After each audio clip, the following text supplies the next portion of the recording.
make a mark in the circle and go in there and see the fans and greet them. And you can see the cheerleaders here. I think on the next float you can see Joseph Adai packed on the back, and what a rookie season he has had. Unbelievable. Just an unbelievable year for him. Over 1,000 yards. Everybody said they weren't going to be able to do it without Edgerrin James, and he came in and stepped up, and he and Dominic Rhodes certainly had a great year, and obviously it shows when you come home with the Lombardi Trophy.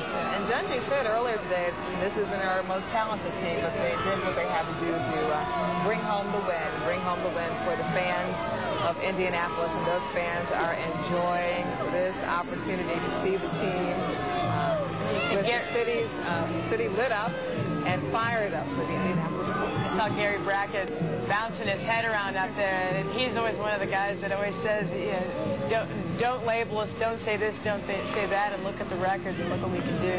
And they said that we're never going to listen to the media, we're never going to listen, we're just going to believe in ourselves, and that's pretty much what they've done all year long. Of course, there's like blue. Fitting.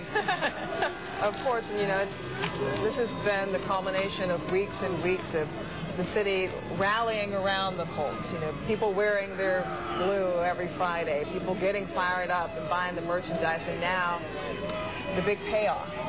I think people are going to be fired up about the Colts and wearing blue for weeks and weeks to come. Who is that dancing on the back of it?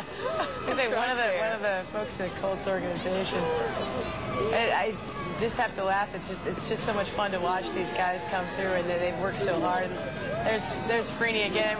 He was afterwards saying again they believed even when they were down. You want to hear him cheer. They're chanting defense.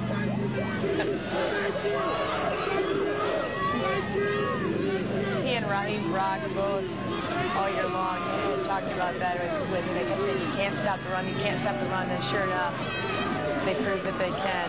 I think that's kind of an in-your-face to the critics. It is. To be able to chant defense around Monument Circle as you head to the RCA Dome for a Super Bowl victory celebration. Wouldn't you say? One thing Raheem told me after a game, he said, it was after the Kansas City game, and he said, we just don't want to ever be the team where they point to and say we could have won, but you guys. He said that they've never been the one they point to for the reason for the loss. We want to be able to help the team out and do what they can, and certainly they've proved their worth in the playoffs.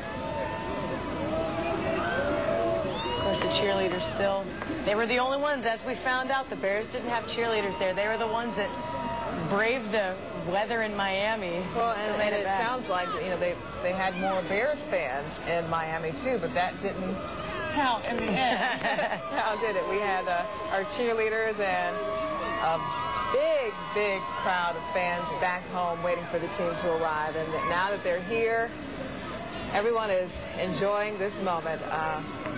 Antoine Bethea, just a rookie, and he's having a good year. And you saw earlier Marlon Jackson putting on an extra coat. I think maybe the cold is starting to get to him just a little bit.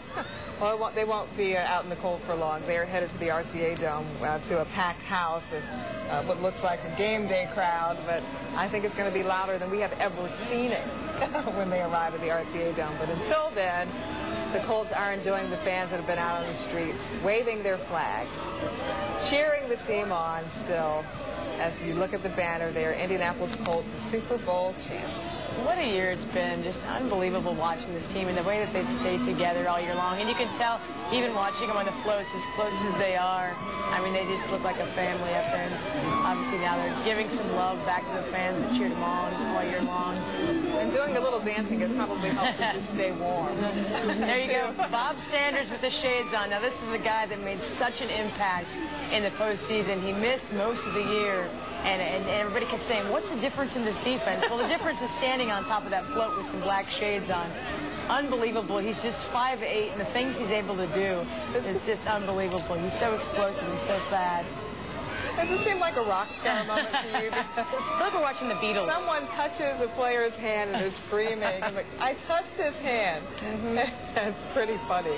And some fans down there have cameras. I mean, this is something that you're talking about a collector's item. How about pictures of the parade downtown after the Colts Super Bowl victory? This will be one of those moments where you remember, where were you when they won the Super Bowl? Where were you when they came downtown? And I was freezing downtown on Monument Circle, a lot of them will say. And even though it's this cold, when the stories start exchanging, and in 10, 15 years from now, they're saying it was 40 below zero, it was snowing, I had to walk uphill. And you know, not a lot of fans in Super Bowl winning cities could say that they were out in sub-zero temperatures Exactly. cheering on their teams. It's usually not